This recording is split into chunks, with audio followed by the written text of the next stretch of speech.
Friends, why would you want to put effort into an old, uninteresting bike? It's simple. They are undeniably a blank canvas. There's no rich history to stay within or even consider. You can do whatever you want to make it your own, and if you get it wrong, no one cares. If you get it right, well, everyone might. Now this is update 3 to the Spin Dat Trasher Bash build-off, where we are doing just that. Taking old, uninteresting bikes that really, they've got no pedigree, and trying to turn them into something that we think, as builders, is cool in the end. These updates, this contest, of course, brought to you by my friends over at Park Tool and Panaracer, providing prizes for the winners of this contest.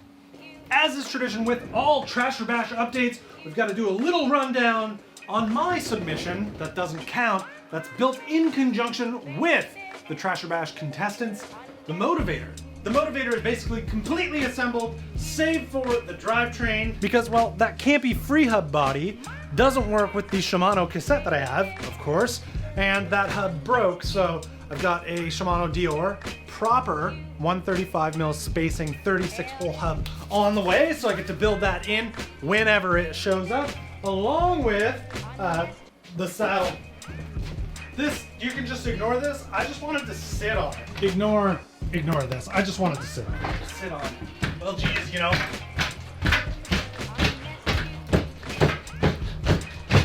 It's pretty good. I will do a completely separate update video on this bike because it's so close to done in the next coming days. I do not want to steal all the thunder of all of the builders who have submitted video updates that I will show you now. You'll notice in this iteration of updates there are only 15 to see. That's kind of the way it goes. Life does sometimes get in the way, and you can't always make deadlines, but it's fine. It's an online garbage bicycle build-off. I can understand why, like, family and other stuff gets in the way. It's totally fine. Starting things off, video update, Landon Bannister.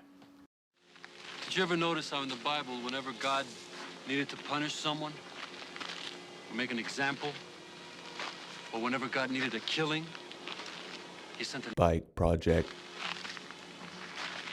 Did you ever wonder what bike like that must be like? A whole existence spent praising your God, but always with one wheel dipped in blood. Would you ever really want to do a bike project?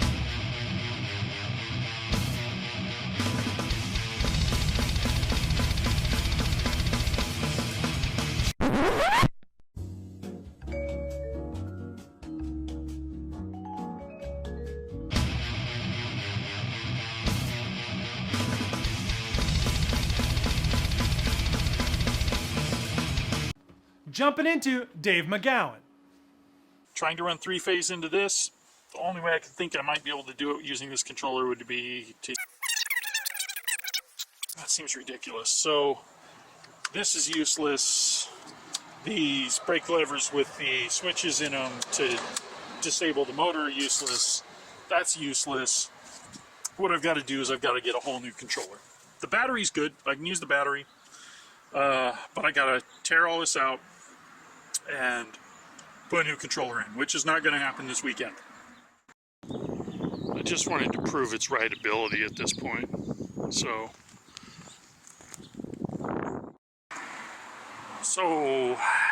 if you want to see this thing run under electric power, well, you're either going to have to follow my Instagram and my YouTube, or you're going to have to vote me into the final 6. Next up, super clean tan wall, Nathan Gascoigne. At last, my 1989 Diamondback Ascent is fully rideable and now everything works and fits. Yes! Recently I took a hacksaw to my 8-bar front rack to make it fit, and then in what's probably a world's first, I mounted this 1930s tyre-driven bell to the rack and rigged it up to the left tram shifter, which works so well you almost need hearing defenders. Another notable upgrade is this super useful 1984 height-right dropper system. This gravel conversion features a SRAM wide-range 1x10 speed group set, flared bars wrapped in this ball Paula Chinelli Mike Giant bar tape, and other carefully selected splashes of tan and gold to create a complete package which seamlessly blends the old and the new. My wife and I have cut the tan and black waterproof fabric for our custom rando bag design, and we plan to get sewing this weekend. I've been inspired by Woodies on Etsy to try making a rear mudguard from thin layers of wood which I'll varnish to match the bike's tan accent colour. Lastly, I picked up these specialised wheels with smooth Schwalbe CityJet tan walls for £20 on Facebook Marketplace, which I'll combine with these Exustar carbon road pedals from my parts bin to see how the bike looks and performs in road/commuter mode. I absolutely love how the bike has turned out, and I really hope that you like it enough to vote for me to continue on in this competition. To follow my build, please check out Trivial Hard, spelled TRI, at YouTube and Instagram. Here we have an update from Pink bicycle builder Lucas Barker.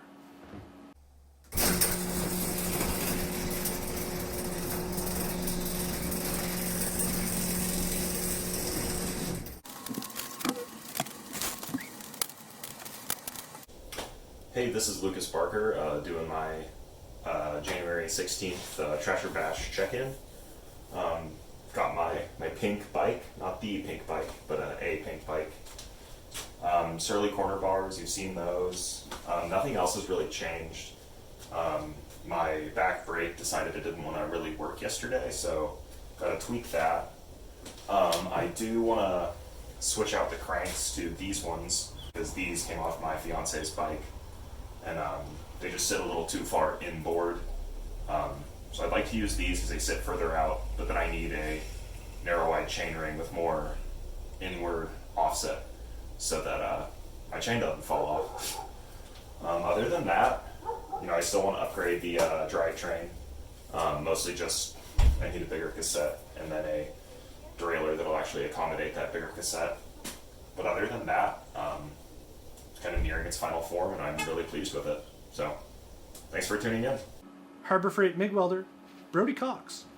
So what happens when you take two frames that were destined for the trash, cut them up into pieces, grind them down, and weld them back together? Well, you get this. My 2022 Trasher Bash project, finally mostly complete. It's come a long way since you saw it last. I painted it pink with black and white splatter. I did add a set of MX-style handlebars, which are pretty tight, and possibly the world's slowest functioning dropper post I stole from my other bike. A set of TRP High Road Hybrid mechanical hydro calipers, and some cheap pedals. The eagle-eyed viewers will note the microshift thumb shifter. I'm unfortunately still waiting on parts, but at least I've got this chain tensioner to stand in for now. I did have to go with a front-loading BMX stem, which is cool as well. And although I wasn't really initially stoked on the Satellite Elite fork, I think I've come to accept it for what it is. These Continental Speed Rides are, tires. Yeah, and this crank was left over from a previous project.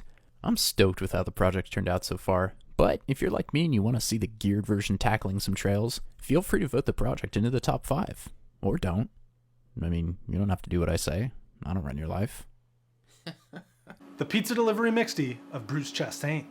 Hey guys, so here's update number 3 for the Schwinn and the 2022 Trasher Bash. The bike is basically 95% complete. Some of the highlights include a custom short leg walled 137 basket, 1x7 drivetrain, that's the original rear cassette, SRAM X3 rear derailleur. We have a walled 215 rear basket, and of course, the custom pizza box. And a couple little small touches include the paint match seat clamp, as well as the indexed, not really indexed, more of a friction shifter rather than the grip shifters that it came with. With this build, I tried to stick with as much of the original parts as I could, such as the original chain, original wheels, original brakes, original stem, original seat post, but I also tried to mix it in with some nice touches that weren't too expensive, such as this rear derailleur SRAM X3 and the 1x drivetrain. I have about 2 things I want to do next for the project, which include putting some insulation on the inside of the pizza box to keep it just a little bit warmer. And also, I want to make a custom head tube badge. So if you want to see those updates, head over to my YouTube channel, youtube.com/Bruce Chastain. I'll be down in the comments below too. See you next time. Here's a picture of Miles Herman's mom's bike with his 650B wheel swap on it, looking for some fixed gear stuff. The folding Swiss cheese creation of Austin Fenn. Hello everyone, update number 3. As you can see, the folding bike is pretty much done as it sits. We have BMX bars, we have made it single speed, We have replaced all of the heavy steel components with nice light aluminum components, and I went through and drilled and polished pretty much every component on the bike. Weight was 35 pounds stock. I have now got the bike down to 23.1. It makes handling it and folding it up a lot easier. As you can see, me and my roommate are really into cars. I built this bike so that I could have a very convenient pit bike to bring to car shows and track events. Anyways, hope you guys have enjoyed the build, and hope I've earned a vote from you. Anyways, have a good one. Noah Sullivan's Monster Truck Multitrack. Say that 8 times fast. This is how I turned this Trek Multitrack hybrid bike that I found in a dumpster into the 29er mountain bike of the 90s that never existed. To get the bike up and running, I stripped the bike down to the frame and rebuilt it with parts from a donor bike, also from a dumpster. I managed to fit 29er mountain bike tires to the frame and fork. I trued the front wheel to keep the tire from rubbing on the fork. To make the bike more comfortable, I replaced the original cockpit with a bull moose handlebar. When I first got the handlebars, they had seen better days. Using a few different sanding methods, I got the bars down to a raw finish. Then I used clear coat to keep them from rusting. I installed shifters, Avid brake levers, and purple ESI foam grips to finish off the cockpit. I experimented with the drivetrain by converting the 3x to a 2x, adjusting the limit screw on the derailleur to block off the largest chainring. Lastly, I added a front rack for a splash of urban utility. If I move on to the next round, I will build a custom frame bag and continue improving the bike. Monsieur Chris Nicotera, who was upset that I got him to take his bicycle apart. This morning I got an email that said we're doing the update in 2 days, so this is what it is. Let me tell you where we're at. So today is the day. We're gonna take the bike apart, get it ready for paint. Honestly, if it wasn't for the contest, I'd probably never get around to it. But you know, I want to see this one through. I got a naked bike frame. Take it to its trash or bash maximum.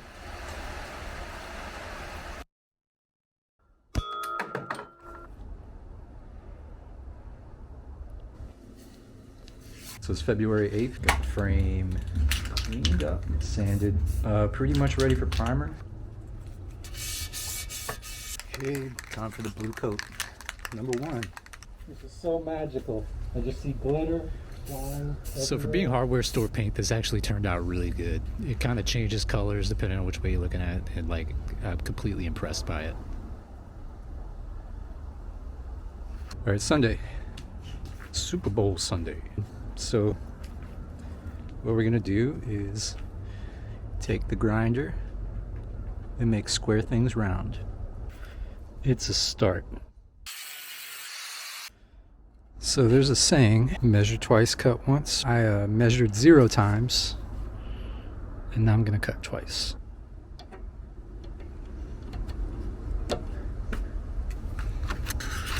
So that's it, folks. This is where it's at. I've got all the parts ready to go. I've got some fancy paint ideas. We're gonna do some finishing on the rack, maybe paint it, polish it, I'm not really sure yet. But I don't want to rush the clear coat. I don't want to rush the whole process because this is turning out so good. So if you want to see what happens, if you want to see this bike get built, you got to vote for me. Otherwise, you know, you'll never see it. For all you know, I'm going to go throw it in the river. And here we have Lucas Blackburn. What's going on, guys? The bike's not finished yet. However, we got the welding done on it. So that was a long time coming. I know I missed the last update, so there we are with that. We finally finished sanding this all down. And we have all the parts, so that is also a plus. As far as the finishing goes, I started to gun blue it, but I'm not super happy with how it came out. It's probably because I didn't do the greatest job stripping off all like the little nooks and crannies. So I changed my mind. We're gonna go a different direction, and I decided that we're going to spray paint it. So yeah, you're gonna find out what color it is when I decide on that. But the goal is to get that completed and get it all assembled and ready for the write-up on the website. So wish me luck. I'm off work the next 2 days, so we'll see if I can make it happen. Up next, the 69er of Stefan Pollock. Hey guys, so here's the Coaster Brake 69er.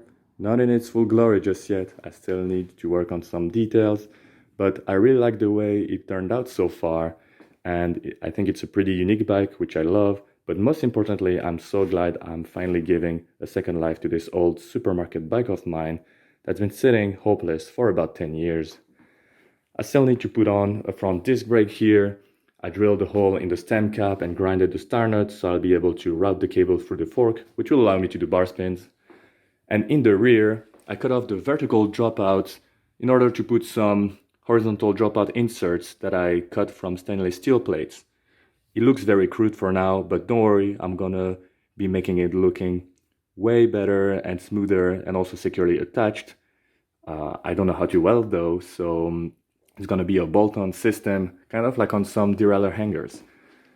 I'm documenting the process of making those dropouts and the hack of the front brake cable going through the fork. So if you guys are interested in seeing more details about that, let me know, and hopefully if I'm selected for the next round, I'll be able to show you all the details. Cheers guys. Brian Robichaud. This is my 1990 Amos Citizen garbage to gravel bike, put together using bikes that I have gotten from this scrap metal pile. The old wheel set had a freewheel, and I was able to scavenge a wheel set with a cassette to do a 1x8 conversion. I am currently into the bike about $140 in its current format. This is partially due to me getting some creature comforts, but it is also due to me ordering incorrect parts and having to change the build. The bike looks complete, but there is a lot of fine-tuning and adjustment that I need to do before this bike is rideable. Overall goal with this build is to prove that you do not need to spend a lot of money to have a really cool and really useful bike. Actually, I spoke too soon. This is the other Swiss cheese build of Andy Amos. The mission has been to update this 2009 Orbea with its broken parts and cable guides, of which mainly I cut off. The balcony was used to then strip the paint. I scraped the rest off, then went to town, drilling quite a few holes and slots. Exploding hot water spray cans were used to paint primer and final nice matte teal coat. Second hand and new parts were bought, tired old labels were taken off and modern new ones put on. €350 later and the bike was ready for a test ride, and not bad at all. Although the bike can support its own weight in water bottles, the question remains, will it be able to be as much fun as my epic Trek stash?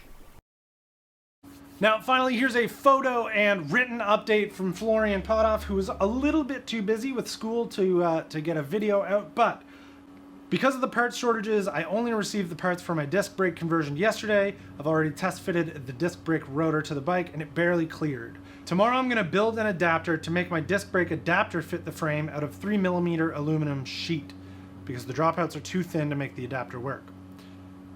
After that, I'm gonna film a little riding edit with the bike and hopefully be ready by the weekend. And that is all I have for video updates from every builder who has started from the end of December to right now, today, to show you. Now, of course, you gotta comment below which one is your favorite, but more importantly, this is the truly important part. As a viewer of the channel, even as a builder, this information matters. On February 18th, each of these builders is going to have photos and a write-up of what their build was and what the future plans might be from the second phase on. The builds might not go any further, they might be done now, or there might be like crazy things coming. What you need to do is go to spindat.com on February 18th around noon Atlantic Standard Time, check those all out, and then vote in the poll to choose your top 5 on who's going to keep going. This, my friends, will unfortunately be the last massive, huge, all-inclusive update from every builder because by February 22nd, once the polls close at midnight, we will have our top 5. The 5 that will continue on to try and get into the top 3 to win the prizes that have been put up by our friends at Park Tool and Panaracer. Make sure you're subscribed to this channel and that you are following me on Instagram to get all the prompts for when that is all going to happen. We need all the votes we can get because engagement is what moves us forward. Okay? Thank you for watching, and we'll see you in the polls, the voting polls.